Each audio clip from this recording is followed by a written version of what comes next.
بسم الله الرحمن الرحيم. الحمد لله رب العالمين، والصلاة والسلام على أشرف خير خلقه محمد وعلى آله وأصحابه أجمعين. ربنا آتنا في الدنيا حسنة وفي الآخرة حسنة وقنا عذاب النار. اللهم يا ربنا اجعل القرآن العظيم ربيع قلوبنا ونور أبصارنا وجلاء همومنا وأحزاننا يا رب العالمين. بەڕێزان خۆشەویستان، خۆشحاڵم لە زنجیرەکانی تەفسیری جزئی قەد سەمیع الله لە خزمەت ئێوەی بەڕێز و خۆشەویست بم. لە چەند زنجیرەی ڕابردوو سوورەت بە سوورەت پێدا هاتین، هەتا ئەوڕۆ لەو حەلقە و زنجیرەی ئەمڕۆ لە خزمەت ئێوەی بەڕێز دەچینە خزمەت سوورەتی المنافقون. سوورەتی منافقون سەرەتا پێناسەی سوورەتەکە یەکەم، ناوی سوورەتەکە المنافقون واتە دووڕوەکان، ئەوانەی دووڕوون لەسەرەوە خۆیان بە مسلمان نیشان دەدان، بەڵام لە ناو ناخ و دڵ و دەرونیان کافر و بێبڕوان، ئەوانە پێیان دەوترێ منافق. ژمارەی ئاەتەکانی 11 ئاەتە و سوورەتێکی مەدەنیە لە شاری مەدینەی پیرۆز دابەزیوە، لە دوای سوورەتی ئەلحەج دابەزیوە. زنجیرەی 63مین سوورەتە لە زنجیرەی سوورەتەکانی قورئانی پیرۆز. تەوەری دووەم بابەتەکانی ئەو سوورەتە پیرۆزە. ئەو سوورەتە پیرۆزە باسی چەند تەوەر و بابەتێکی زۆر گرنگ دەکە. یەک لەوانە باسی دووڕوو سیفەتە خراپەکانیان دەکات لە باوەڕی بەدرۆ و سوێن خواردنی بەدرۆ و ترسنۆچی و چەندین صیفاتی دەغەڵی و بوختان و صیفاتی خراپ و سارکردنەوەی مسلمانان و پشتیوانی نەکردن لە پێغەمبەری خوا صلى الله عليه وسلم. تەوەری دووەم لەو سوورەتەدا خوای گەورە لە کۆتایی ئەو سوورەتە هانی مسلمانان و بڕواداران دەدات لەسەر ماڵبەخشی پێش هاتنی مردت، چۆن پێش ئەوەی بمرن، پێش ئەوەی ئەو دنیای بەجی بێڵن خۆیان ئامادە بکەن بۆ ئەو مردنەی کەوا لە پێش هەموو ئینسانێکە یەک لەو کردات چاکانەی کە بەڕاستی بەڵگەی ئیمانی و ئیمانداری ڕاستەقینەیە ماڵ بەخشینە. تەوەری سێم پەیوەندی بە سوورەتی پێشوو، سوورەتی ئەلجومعە. لە سوورەتی پێشوودا خوای گەورە باسی گەورەیی شوێن کەوتوانی پێغەمبەری خوای کرد صلی الله عليه وسلم، لەو ئەسحابە بەڕێزانەی کە خوای گەورە پلەیەکی زۆر گەورەی پێبەخشین بەوەی کە خوا نیعمەتی ئەوەی لەگەڵ کردن کە ئەوانە لەگەڵ هاودەم و لە سەردەمی پێغەمبەری خوا صلی الله عليه وسلم ژیانیان بەسەر برد. و لە دواییدا چین ئەوانەی لە دوای وان دێن کە حتا ڕۆژی قیامەتێ کە ئیمان بە پێغەمبەری خوا دەینن صلى الله عليه وسلم دەبن بە ئومەتی پێغەمبەری ڕاستەقینە بەبێ هیچ دەغەڵیەک، بەبێ هیچ دوودڵیەک، بەبێ هیچ دووڕوویەک. ئەوانە ئیمانداری ڕاستەقینن. خوای گەورە باسی ئەو جۆرە ئیماندارەی کرد کە بەڕاستی لە هەموو هەلومەرجێک، لە هەموو خۆشی و ناخۆشیەک ئەوانە پشتیوانی ڕاستەقینەی خوا و پێغەمبەری خوای گەورەن سبحانه صلى الله عليه وسلم. لە سوورەتی منافقون خوای گەورە باسی ئەو کەسانە دەکات کە ڕیزی مسلمانان لەت دەکەن، درست دەخەنە ناو ڕیزی مسلمانان و تەنها بە زوبان دەڵێن ئەمە باوەڕدارین، لە کرداریان، لە گفتاریان، لە ناو دڵیان دروستکایی ئیمان نییە. ئەوانە بێ باوەڕن، بە فیتی ناحەزانی خوا و دوژمنانی خوا و پێغەمبەری خوا هەڵدەستن، لۆیە پیلان دادەنێن و هەروەها شتی خراپ دەکەن بەرامبەر بە ڕێگری دەکەن لە ڕێی دینی خوای گەورە. باشترش کە بڕوادار بسەلمێت ماڵ بەخشینە. بۆیە خوای گەورە لە کۆتایی ئەو سوورەتە باسی ماڵ بەخشین دەکاتن. کەواتە لە سوورەتی جومعە خوای گەورە باسی پلەی ئەوانەی کرد کە شوێن کەوتەی ڕاستەقینەی پێغەمبەری خوا بوون صلی الله عليه وسلم. لەو سوورەتەدا حاڵی ئەو کەسانەی کەوا بەدرۆ ئیمانیان هینایە، دووڕوون سوودیان لە ئیمانەکەیان نەبینی بەهۆی دەغەڵی و خراپی خۆیان، حاڵیوانە چەند خراپە، چەند جیاوازن لەگەر ئەو ئەسحاب و هاوڵانی پێغەمبەری خوا صلی الله عليه وسلم. ئەوان چەند بەرزن، ئەوانیش لە دنیا و لە قیامەت لەو پەڕی نزمی و سوکایەتی و ڕسوایی خراپیدان ئەو حاڵی ئەو دووڕوو منافقانە. دێینە سەر تەفسیری ئاەتەکان. لە ئاەتی ژمارە 1 هەتا ئاەتی ژمارە 6 دين خزمتي ايوي بريز لتوري تسوارم دا باسي ماناي وشكان دكي نشهد واتا هوال ددن قواهي هوال ددن ايمانهم جنة سوين دكان يندكن قلغان باريزگار بوخويان فصدوا ريقري بربس دروز دكن ساء خرابترين كردار فطوبع على قلوبهم موري دغلي لسدليان دراوا لا يفقهون تيناغن شارزانابن تعجبك أجسامهم لا شكان يا سرسام الدكن خشب مسندة تختي كاريتيها الواسراو كل صيحة هر دنقو باسك هر آيتك كاتك كداد بزي قاتلهم الله نفرت دوربن لسوزو بزي خوا نفرتي خواي قوريان ليبي أنا يؤفكون تون لا ددن لبروا لو حقوا راستي كبوين هاتوا لو رؤوسهم سريان باددن بقال تزاري لود برزيدكن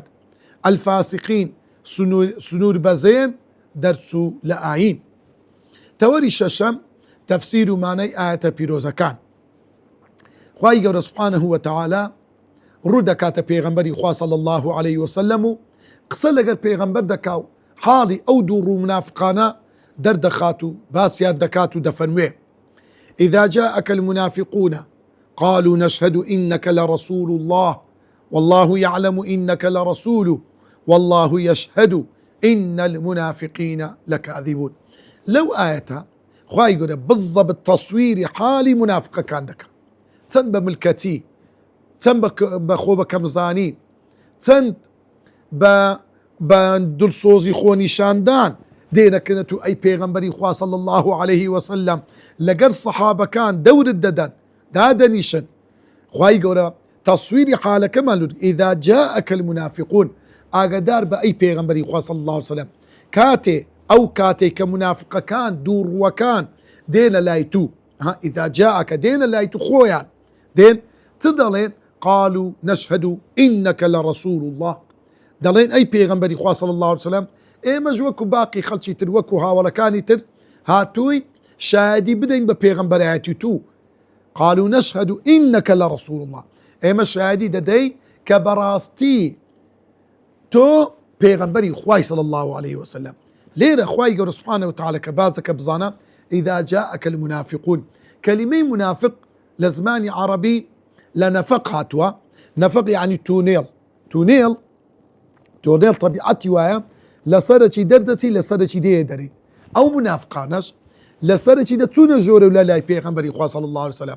بلام صريان لچه دردتو للا يجولك كان لو إخوائي يقول لك تصوير حالي عندك لسورة بقرة صدى فرموه ومن الناس من يقول آمنا بالله وباليوم الآخر وما هم بمؤمنين خلق كيها بزبان دلين يقول بزبان دلين بلام إيمانك تيكلي ناو دليان نبوة لناو دليان راهل نقلايا بس بزبان دلين آمنا بالله واليوم الآخر وما هم بمؤمنين أي پیغمبري خوا آقا داربا أو أنا إيمان داري راستقينا نين لو إخوائي يقول لبرتي أو أنا منافقا لبرتي أو أنا إيمان داري راستقينا نين لو إيمانك كان ورناجيري خواي يقول لآياتي دعاء تبدأ فرمي وإذا لقوا الذين آمنوا قالوا آمنا صفتي حالي أوانا أويا هرب الروالت كاتك دينا لاي پیغمبري خوا صلى الله عليه وسلم قالوا نشهد إنك لرسول الله كذا قنا إيمان داران دلين إيه مجوكو إيوا إيمان داري بزانا وإذا لقوا الذين آمنوا قالوا آمنا وإذا خلوا إلى شياطينهم كاتك كوا دسنا لا يسر كردو بيا وقورا كان يجولكا أخوة يقول أواني ناو بردوا بشيطان سون شيطان خلق هالدفريويني خلتي لإيمان دور دخاتوا خلتي فيري درو درسو دغليو خيانة بختان وخرافة كاري دكا أو صفاتي وامبو جولك كان مدينة أو صفتين داهنة خلتي فيري أو نفاق كرت لو إذا خلوا إلى شياطينهم قالوا إنا معكم إنما نحن مستهزئون كاتك كده قرين ولاي ما مستكانيا كالشياطين كوا خلق بدور دخنا ولو إيمانا دلين إيما هلا قر إيوي هر إيمان من نهينا وبدل هرب الزبان خومان دەپەڕێنینەوە خۆمان ڕزگار دەکەین لە زەبر و زەنجی مسلمانان. لۆیە خوای گەورە دەفەرموێ والله يعلم إنك لرسول ئەی پێغەمبەری خوا صلی الله عليه وسلم ئاگادار بە چێ ئیمانت پێدەینی بابینی ئەوانەی ئیمانت پێناین خوای گەورە بێمنەتە خوای گەورە پشتیوانی پێغەمبەرەکەی خۆی هەدەکا ئەتوو هەر پێغەمبەری خوای چونکە والله يعلم إنك لرسول خوای گەورە خۆی دەزانێت و پێغەمبەری خۆی وە خۆی پشتیوانی لێ دەکات ئەگەر هەموو دنیا دوژمنت بن هەر خوای گەورە سەرت دەخا هەر خوای گەورەت کافیە حسبك الله ومن اتبعك من المؤمنين وەکو خوای گەورە دەفەرمێ دەفەرمێ لۆ خوای گەورە دەفەرمێ والله يشهد إن المنافقين لكاذبون خوای گەورە شایدی دەدا ئەو منافقانە درۆزنن. الله أكبر کەسێک خوای گەورە شایدی لەسەر بدا دەبێ حاڵی تۆم بێ دەبێ چەند سووک و ڕسوا بێ وەکو ئەوەی وایە خوای گەورە سبحانه وتعالى ئاگادارە بە حاڵی وان ئینجا خوای گەورە یعنی خۆی دێتە مەیدان بۆ سووک و چروککردن و خراپکردن و شەڕکردن لەگەر ئەو جۆرە کەسانەی کەوا پیلاندا دەڕێژن لە دژی خوا و دینی خوا و پێغەمبەرەکەی خوا. والله يشهد إن المنافقين لكاذبون خوای گەورە ئاگادارە خوای گەورە شایدی دەدا بە حاڵی ئەو منافقانە کە درۆ دەکەن لەگەت و ئەی پێغەمبەری خوا بە تەئکید قسەکەیان درۆیە وانییە. بەڵێ بۆیە دەڵێ وإنما شهد عليهم بالكذب بۆ خوای گەورە شایدی دەدا لەسەر ئەو منافقانە بە ذاتی پیرۆزی خۆی بەوەی کە ئەوانە درۆزنن مع أن ظاهر قولهم حق خۆ قسەکەیان لە ڕواڵەت ڕاستە کە دەڵێن پێغەمبەری خوا ئەدی لۆ خوای گەورە بە درۆیان دەخستەوە دەرێ لأن بواطینهم تكذب ظواهرهم چونکە ئەوەی ناودڵیان ئەو بڕوای ناودڵیان کە نیەتیان کوفرە پێچەوانەی قسەکانیانە پێچەوانەی دەربڕین و قسەکانیانە لأن الأعمال بالنيات خوای گەورەش عەمەلە قبول دەکا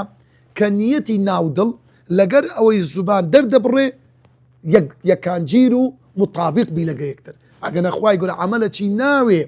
زوبان پێچەوانەی ناودڵ بێ کردارەکان پێچەوانەی ناودڵ بیتن. لۆیە ئەوەش ئیمامی شەنقیطی ڕەحمەتی خوای لێبێ لە تەفسیری ئەضواء البەیان باسی فەرمووە کەواتە بەڕێزان خوای گەورە سوبحانه هیچ ئیمانێکی قبول نییە ئەگەر ئەو ئیمانە سەر چاوەکەی لە ناودڵ نەبیتن. بۆیە ئیمانی ڕاستەقینە دەبێت سێ بنەمای تێدا بیتن لەسەر سێ بنەما دامەزرابی. یەکەم الإقرار بالقلب دانانێکی تەواو بێشک و گومان لە ناو کانگەی دڵەوە بەبێ دوو دڵی ئەوە یەک. دووەم الإقرار باللسان بە زوبانیش دەرببڕێ. سێمینیان والعمل بالأركان ئینجا بە ئەندامەکانی لەش دەبی پشت ڕاستی ئەو قسەی بکاتەوە کە بە زوبان دەیڕێ و ئەو ئیمانی کە لەناو دڵیەتی ئەوە ئیمانی تەواوە. ئەوانە ڕاستە بە زوبان دەریان بڕی ڕەنگە بە ئەندامەکانی لەشیان هەندێک شتیان ئەنجام دەدا لەگەر پێغەمبەری خوا نوێژیان دەکرد صلى الله عليه وسلم دەچوونە غەزا جیهاد هەندێک ماڵیان دەبەخشی بەڵام لە ناو دڵیان خەلەل هەبوو ئیمانەکە نەگەیشت بە ناو دڵیان. لۆیە ئەو جۆرە ئیمانە مەرفوزە حتا ئەگەر ئینسان دوو دڵ بی دڵە ڕاوچەی هەبی لە ئیمانەکە ئەو ئیمانە لەکن خوای گەورە قبول نییە و وەرناگیرێ. لۆیە خوای گەورە باسی ئیمانداری ڕاستەقینە دەکا و دەفەرموێ إنما المؤمنون الذين آمنوا بالله ورسوله ثم لم يرتابوا نابی گومانی هەبی لەو ئیمانە ئەوەی ئیمانداری ڕاستەقینەیە. إن الذين آمنوا إنما المؤمنون الذين آمنوا بالله ورسوله ثم لم يرتابوا لبدواي أو إيماني كهينيا كان هيدو ضليتيان نية لويا خواي قرد فرمي والله يشهد إن المنافقين لكاذبون لو لبرتي أوانا أو دروياتيان ذكرت لو هرب كافرين دمانوا لبر أوي دواي أوي طبعا منافق لشي بيدابو لشاري مدينة بيروز لشاري مدينة بيروز پیغمبری خدا صلی الله علیه وسلم کات شاری مدینه پیروز دەسەڵاتی گرتە دەست پیغمبری خوا صلی الله علیه وسلم لە کافرەکانی قبول نەدەکرد پیغمبری خوا سیادە و قیادەی ئەو شارە لە دەستی ئەودا بوو بۆیە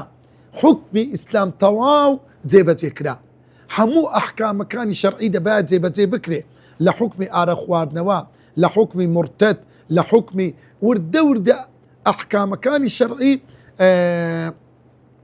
دادەبەزی لۆ پێغەمبەر و پێغەمبەری خوا جێبەجێ دەکرد لۆ ئەوەی ئەو منافقانە خۆیان ڕزگار بکەن لەو بەشداری بەسەرەن لە جەنگ پێغەمبەر شەڕیان لەگە نەکا دژمنایەتیان لەگە نەکا اتخذوا أيمانهم جنة فصدوا عن سبيل الله إنهم ساء ما كانوا يعملون أو منافقانا اتخذوا أيمانهم جنة كلمة أيمان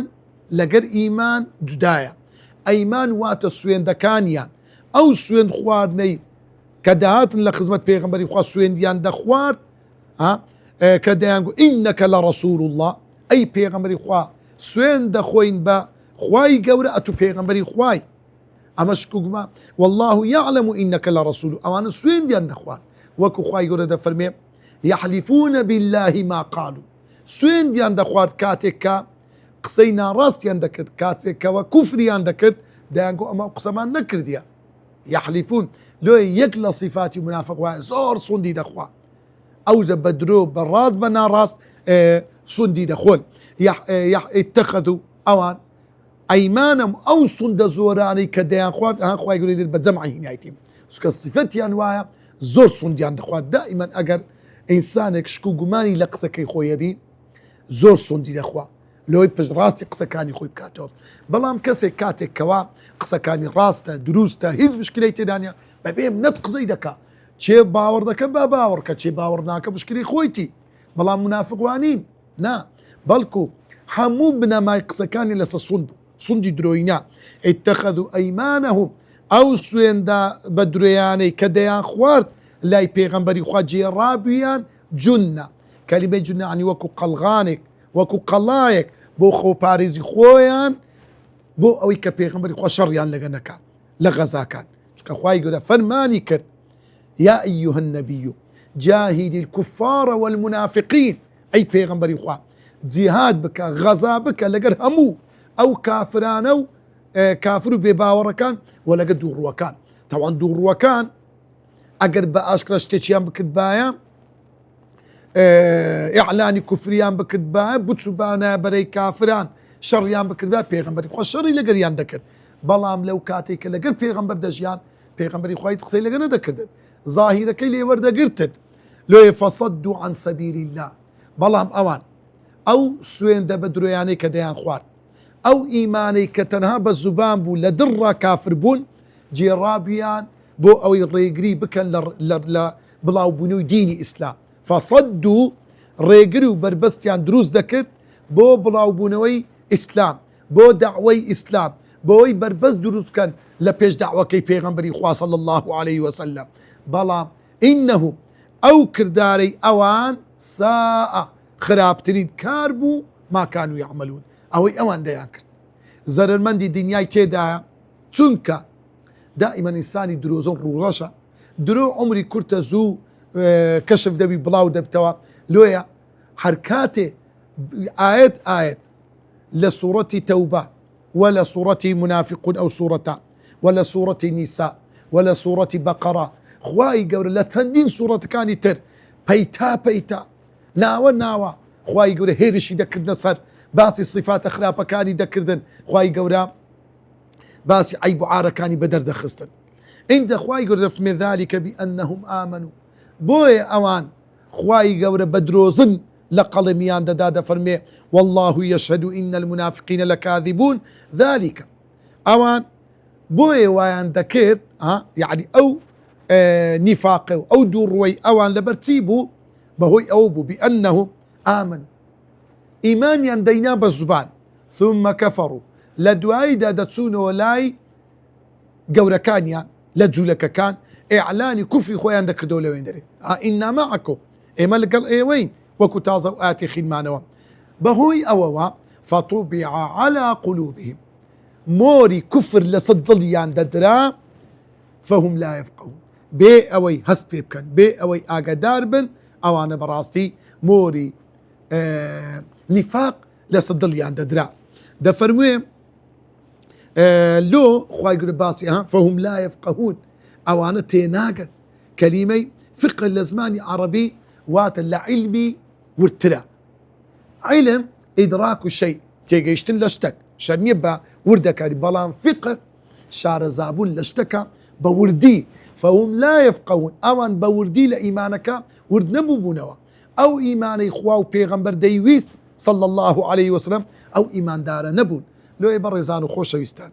همو إيمانك إيماني أقدار با كإيمان دلين لا إله إلا الله أو قورترين كلمة إنسان بي داخلي إسلام دبي بلام دبي هجمة زيهيا أو هجمة زي لي بيتزي أو منافقانا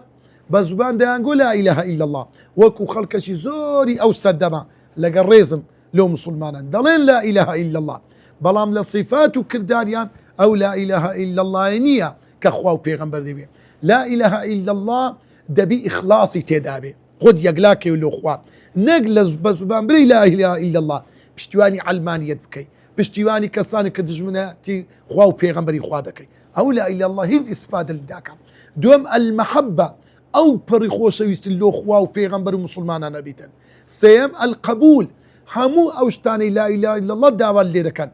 دبي قبول بي دبي تسليم بي انت هيك اشتر لو شروط لا إله إلا الله أويا كوام قبولي من الكذبي لبو أمر فرمان كان إخوة أو مرزانة هم دبي لا إله إلا الله هبي يقين تهبي وشكو قمان النبي لو لا إله إلا الله كديلي نق والله يمن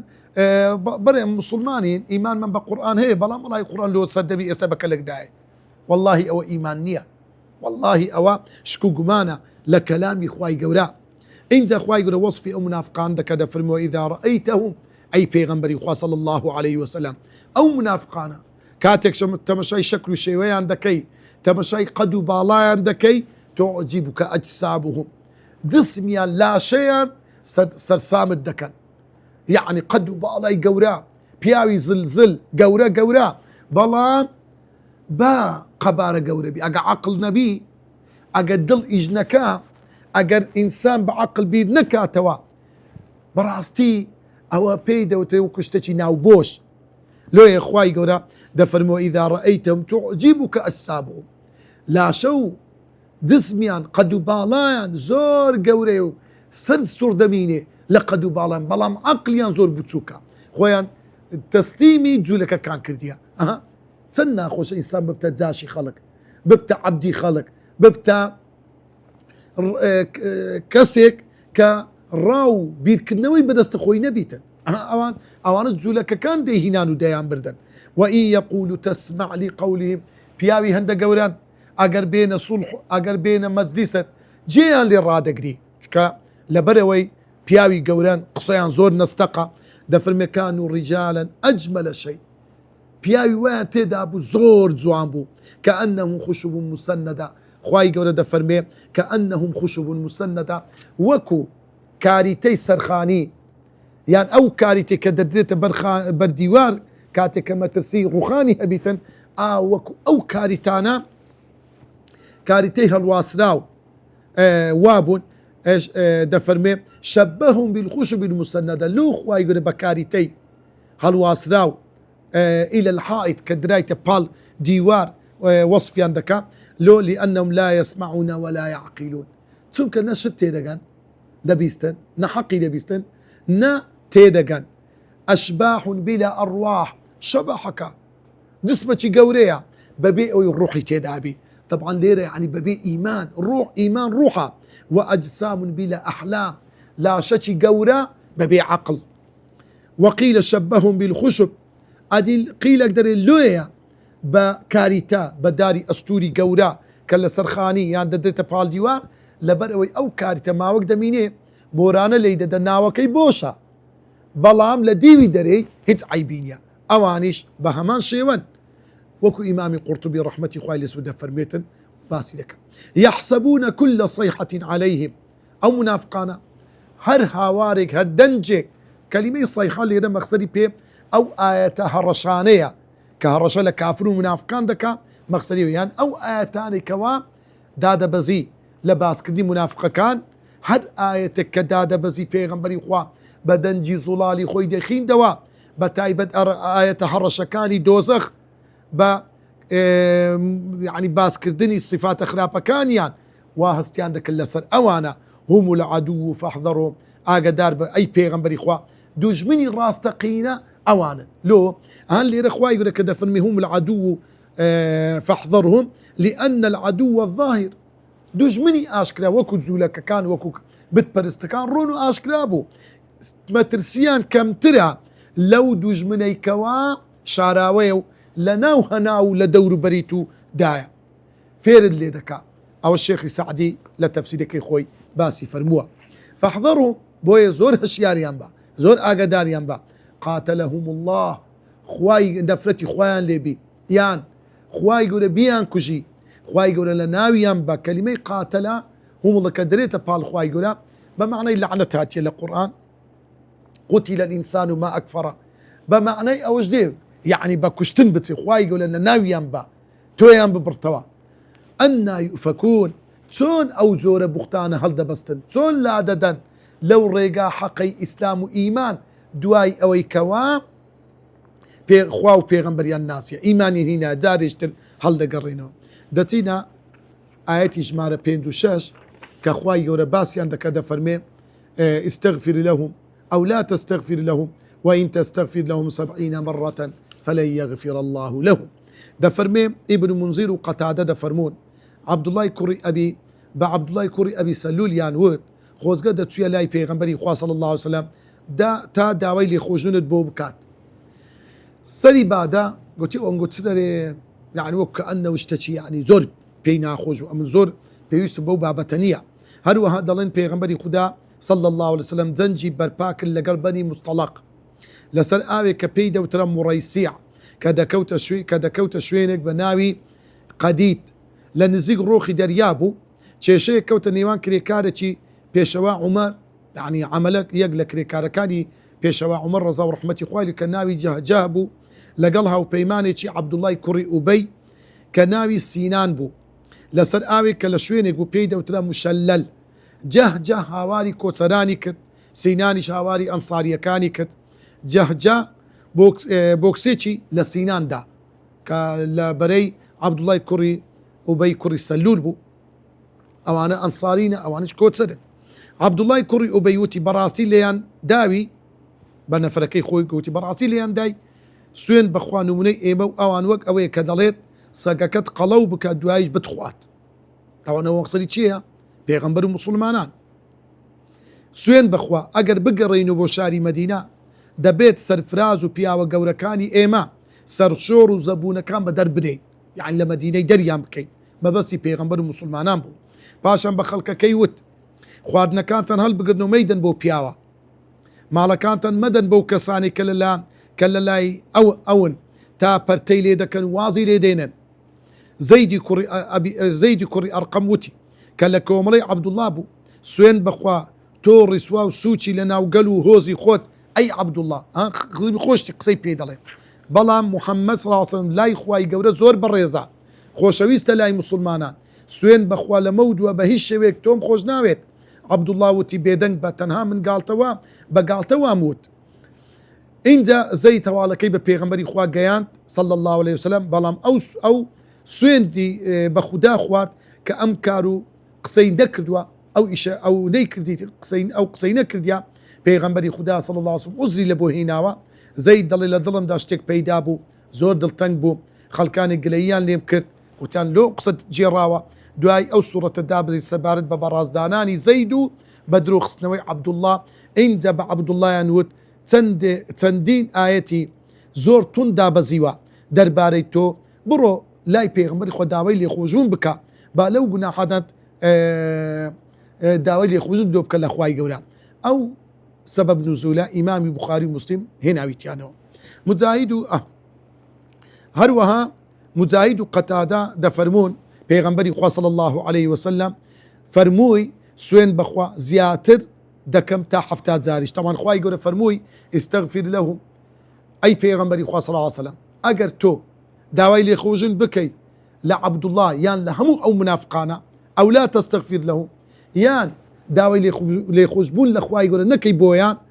إن تستغفر لهم 70 مرة أجر حفتات زار. طبعا كلمة حفتات الزماني عربي مشهورة كل كردار يدري 1000 زار بيم قوتي جمارية كلبو مبالغة وات أجر حفتات زاريش داوي ليخوشبون بكي لأخوة يقول لبو أو منافقانا فلن يغفر الله لهم هرجيس خواهي يقول لو أنا خوش نابي لو تسكا أنا كافر خواهي يقول وعدو بليني داعي لكافران خوش نابي. ابن عباس ده فرمي طبعا بيغمبري خواه فرموي والله حفتات زار زياتريش داوي لي خوشبوني هلو ده كم أقر خواهي يقول لي خوش بلام خواهي يقول بالرياري دا لي خوش نابي. هنوكو ابن عباس ده فرمي كاتي آتي صورة دا توبة دا بزي خوم جي خوب جيم ديبو بيغمبري خواه صلى الله عليه وسلم فرموي من ريان كان بيدرا والسوين بخوا داوي اللي يخرجون يان بودكم زيادة لحفتات زاريش بأميدي أوي خواي يقول لي يا خوش بلام دواي جورا بلام لدواي أوا خواي جورا سبحانه وتعالى الرجلي لبيغمبر كر بإذن وعقنابي داوي اللي يخرج لكافريان بكري. وإذا قيل لهم تعالوا يستغفر لكم رسول الله خواي جورا ده فرموين كاتي كوا داوي اللي دكري بسنا لاي بيغمبري خوا تعالوا بيان بلين وإذا قيل لهم كاتب بيان دوتري تعالوا ورن يستغفر لكم رسول الله با بيغمبري خوا داوي لي يخرجون تان لو بوبكا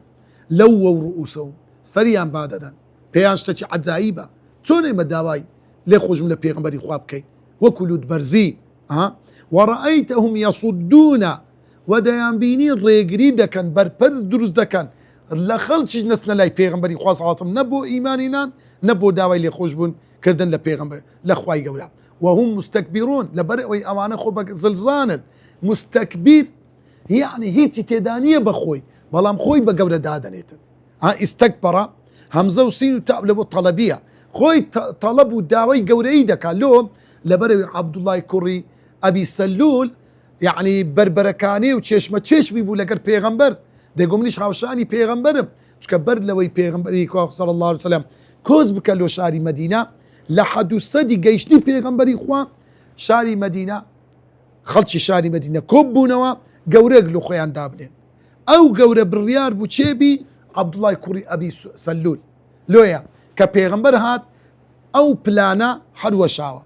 زي خوي نقر بيغمبري خوا بوا قورة شاري مدينة خلق أوريان لعبد الله هنا داوة سوين دي خوار وتي والله حتى دمرم دبي دجمناتي أو محمد يبكى والله بنو عقبنا زولك كان أو الريان لودانا قلت درقتي محمد ناي أما ديزاينو بيغمبري خوايا بلان بصروا بالزبان بلا إيمان مي بل ناو دريشت إما بشتواني الدكينو كفري خود دربرا سواء عليهم استغفرت لهم أي بيغمبري خوا يكسان لبو أنا داوي اللي يخرجون بكي أم لم تستغفر لهم ياخذ داوي اللي يخرجون يان بونكي لن يغفر الله لهم هرجيس خوا يقول لو أنا خوج نابي إن الله لا يهدي القوم الفاسقين خوا يقول الريموني خلقان إقناكا كفاسق درتونا للرقال راستكي للرقال راستو إيمان ششم توري ششم سودو بنده الانزراوكاني أو تن آية بيروزا يكم زانين وشاهدي خوا يقول بس بو بيغمبر كي صلى الله عليه وسلم هر كسي اگر خوا يقول يارو دوستو پشتیوانی بو بيوستي بهيت دوستو پشتیوانش ترنية خالد و سوين خواردني بدرو درو فيلكاني دنياي بيبر دا پوش دكري بلام لدوار روش هموي دردخاتو آبروي خاونكي بيدتسيت خالي سيم ريقري كدن للريبازي راستو درود نشانو هوكاري لاوازي بيرو باورو دلو دروني الرشو رقا هروك ام كار خرابترين كارو كردويا خالي تسوار بباوريو گناه تاوان بربستو ريقري كارن لزانتو زانياري بسود لزانتو زانياري بسود بو دنياو بو دواروش خالي بينتم لا شيء قورو جوان كباوري تيدان بيت زباني دريجو قصي زور كدليشي دغلو بيسو بباور لدليشي كلدليشي دغلو بيسو بباورو بيت در هیچ سود و کاریگەری نییە هەر وەک مرۆڤ ئەگەر بەشی گیان و لایەنە دەرونیەکەی لێ بترازێت وەک پارچە کەل و پەلێکی بێکەلک و بێسوودە. خاڵی شەشەم باوەڕ دڵنیایی و ئارامی دڵ و دەروونە بەڵام کەسی بێ باوەڕ و درۆزن نەخۆشێکی درێژخایەن و هەمیشە لە ترس و دڵڕاوچێدایە موسڵمان نابێت هەرچی هەوراز و نشێوی هەیە لا ببات مسلمان نابێت هەرچی هەوراز و نشێوی هەیە لابان لە دنیاشی تەخت و ڕاست دابێت نەخێر بەڵکو دەبێت بەرگەی ناخۆشیەکان بگرێت خۆی بپارێزێت لە مەترسی کەسە مەترسیدارەکان. خاڵی حەفتەم ئەگەر مرۆڤ تووشی نەخۆشی بێباوەڕی بوو هەمیشە لە ڕاستی ڕادەکات بەرژەوەندی خۆشی نازانێت لە ئەنجامدا کە خۆی کە داوای لێخۆشبوون لە خوای گەورەی کە داوای لێخۆشببوونی خوای گەورەشی ناوێت خوای گەورەش دەی خۆش نابێت و نایخاتە ژێر ڕەحمەت و میهرەبانی خۆی. تەوەری حەفتەم ڕوونکردنەوە سەبارەت بە منافق نیفاق چییە؟ نیفاق واتە دووڕوو لە نەفەقەوە هاتووە وشەی نەفەق واتە تۆنێڵ ئەو لە صفەتی جورز وەرگیراوە وەکو بە جورز و مشک دەڵێن نافوقا لە زمانی عەرەبی ئەو نیفاقە ئەو صفەتی منافقانە لە صفەتی مشک و جورز هاتێ لۆ چونکە مشک و جورز عادەتیان وایە لە ژێر زەوی کون هەڵدەکەنن تا لە کاتی ناچاری تەنگەتاویدا لەو کونانە دەردەچن خۆی ڕزگار دەکات و دەڕوات. منافقیش وایە لە چەندین برێن کون و مەجال دێت تۆلەوەی کەوا بتانی خۆی ڕزگارکە. پێناسەی منافق چییە؟ لە ئەوەیە منافق ئەوەیە بە ئاشکرا بڕوا بە زوبان دێنێت و هەرس و کەوتی ئیماندارانە و مسلمانانە ئەنجام دەدا بەڵام لە ناو دڵ و دەرونی کوفری شارتەوە وەکو خوای گەورە دەفەرموێ ومن الناس من يقول آمنا بالله وباليوم الآخر وما هم بمؤمنين. جۆرەکانی نیفاق و دووڕووی دوو جۆر نیفاق و دووڕووی هەیە. دووڕووی گەورە کە پێی دەوترێت دووڕووی بیر و باوەڕ پەیوەندی بە بیر و باوەڕەوە هەبێ کە خاوەنەکەی پێی کافر دەبێ بریتە لەو دووڕوویەی کە لە بیر و باوەڕەوەدا هەبێ کابرا یەقینی نەبیتن لەو ئیمانی کە هەیتی بەخوا و بە هەموو ئەرکانەکانی ئیمان. دووڕووی بچووک بریتە لە هەڵسوکەوت و چەند هەڵسوکەوت و ئاکارێکی منافقانە کە ئینسان پێی کافر نابێ بەڵام گوناحبارە وەکو درۆ وەکو سستی لە خواپەرستی وەکو نەپاراستنی سپاردا هەروەکو پێغەمبەری خوا صلی الله عليه وسلم دەفەرمێ آية المنافق ثلاث إذا حدث كذب وإذا وعد أخلف وإذا اؤتمن خان. ولا چەندین صفاتی تریش باس کرایە ئەو صفاتانەی کە صفاتی کردارین ئینسان پێی کافر نابیتن بەڵام گوناحبارە دەبێ ئینسان خۆی لێ بپارێزتن. هەروەها پێغەمبەری خوا صلی الله عليه وسلم ڕێگای پێ نەدرابوو و پێغەمبەری خوا ڕێگای بە کەس نەدەدا ئەو دووڕوانە بکوژن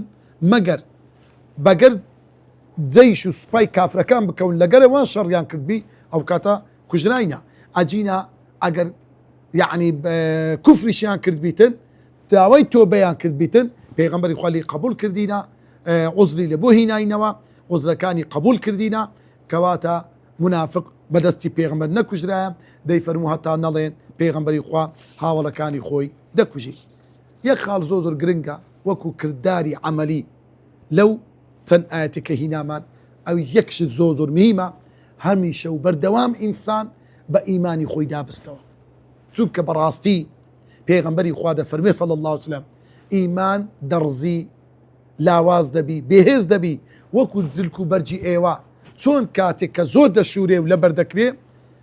تەنک دەبی دەڕزی ئاواش ئیمان دەڕزی بۆیە پێویستە ئینسان ناوە ئیمانی خۆی نوێ بکاتەوە. وصلى الله وسلم على سيدنا محمد وعلى آله وصحبه أجمعين.